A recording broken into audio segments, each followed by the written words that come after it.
حضرت سعید بن عاص رحمۃ اللہ علیہ فرماتے ہیں دو صحابی بیٹھے تھے، میں نے ان دونوں سے سوال کیا کہ آپ یہ بتائیں کہ ہمارے نبی عید کی نماز کیسے پڑھتے تھے۔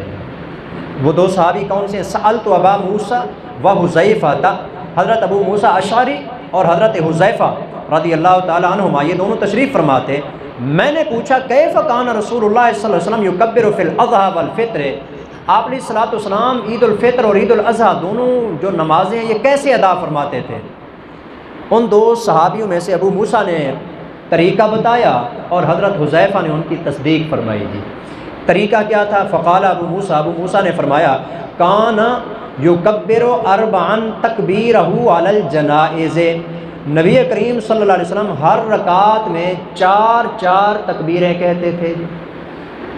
سمجھنے والی بات ہے جی، چار چار تکبیریں، چھ تکبیریں ہیں، چھ تکبیریں جی جو دونوں رکعتوں میں زائد کہنی ہے، زائد بالکل وہی نماز ہوتی ہے، دو رکعت بالکل وہی نماز ہے جیسے عام پڑھی جاتی ہے جی، صرف چھ تکبیریں جو ہے نا دونوں رکعتوں میں زیادہ کر دینی ہیں، تین تکبیریں پہلی رکعت میں اور تین تکبیریں دوسری رکعت میں جی۔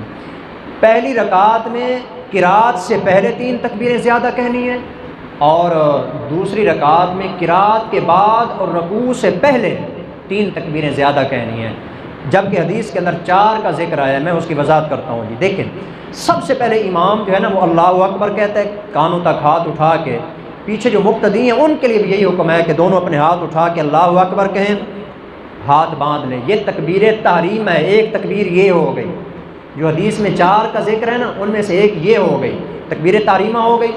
اس کے بعد سبحانک اللہم پڑھنے، سبحانک اللہم پڑھنے کے بعد اور قرات شروع کرنے سے پہلے پھر تین تکبیریں کہنی ہیں، اللہ اکبر کہنا ہے، کانوں تک ہاتھ اٹھانے ہیں، اس کے بعد ہاتھ چھوڑ دینے ہیں، تین مرتبہ یہ تکبیریں کہنی ہیں جی۔ ایک تکبیر تحریمہ ہو گئی، تین یہ ہو گئی، کل ملا کے کتنی ہو گئی؟ چار۔ پہلی رکعت آگے پھر اسی طرح سورۃ فاتحہ امام پڑھے گا، اس کے بعد دوسری سورت ملائے گا، اس کے بعد رکوع میں جائے گا، دو سجدے، اس کے بعد پھر پوری رکعت کر کے کھڑا ہو جائے گا۔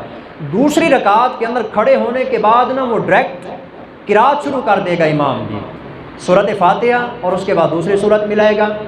اب دوسری سورت پوری کرنے کے بعد رکوع میں نہیں جانا ہے، یہ بات سمجھنی ہے، رکوع میں نہیں جانا آپ جی۔ اب رکوع میں جانے سے پہلے چار تکبیریں کہنی ہیں جی، تین تکبیریں تو عید کی ہو جائیں گی، اللہ اکبر کہہ کے نا ہاتھ چھوڑ دینے ہیں، کانوں تک ہاتھ اٹھانا ہے، چھوڑ دینے ہیں۔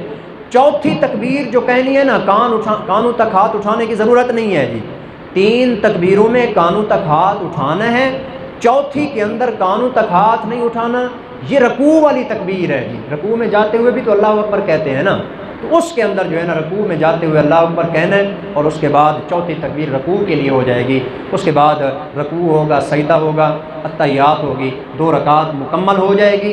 اس کے بعد جو ہے نا نماز کے بعد دو جیسے خطبے ہوتے ہیں وہ خطبے دیے جائیں گے۔ تو یہ طریقہ ہے جی عام طور پر جو ہمارے مسلمانوں کو چونکہ آتا ہے یہ عید والا طریقہ سال کے بعد جی، سال کے بعد پھر بھولا پڑا ہوتا ہے۔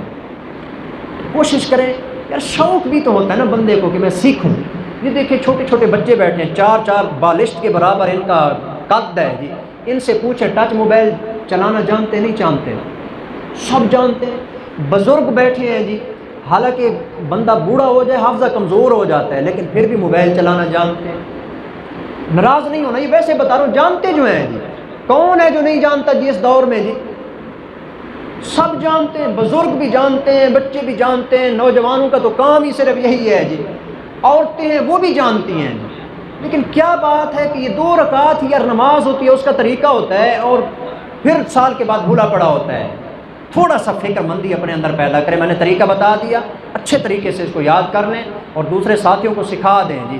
اور عید والے دن جو ہے نا کوئی کیا لگے ہوئے ہوتے ہیں، کوئی رکوع میں گیا پڑا ہوتا ہے، کوئی پتہ نہیں کیا ساری نماز خراب کر رہے ہوتے ہیں۔ تو اپنا طریقہ، اور زیادہ تر جو ہمارے ماشاءاللہ حضرات نماز پڑھنے والے ہوتے ہیں اگلوں کو دیکھ کے پڑھ رہے ہوتے ہیں، جس کو یوں کہ نقل مار رہے ہوتے ہیں، چیٹنگ کر رہے ہوتے ہیں۔ یہ نماز میں نقل مارنے کی یار کیا ضرورت؟ نماز کے اندر ہی بندہ چیٹنگ پہ لگا ہوا ہو جی، نہیں، اپنی علی وجہ البصیرت نماز پڑھنی چاہیے، پتہ ہو کہ آگے میں نے کیا کرنا ہے جی۔ میں نے بتا دیا تین تکبیریں پہلی رکعت میں قرات شروع کرنے سے پہلے، سبحانک اللہم کے بعد اور قرات شروع کرنے سے پہلے، اور 3 تکبیریں دوسری رکعت میں قرات کے بعد اور رکوع سے پہلے جی۔ اس کے بعد جو ہے نا ایک جو تکبیر ہے وہ تکبیر تحریمہ ہو گئی، اور ایک تکبیر جو ہے وہ رکوع والی تکبیر ہو گئی۔ اس کے بعد باقی نماز اپنی روٹین کے مطابق ہوگی۔ تو یہ نماز کا طریقہ ہوا، اس کو اچھے طریقے سے یاد کرنا چاہیے۔ باقی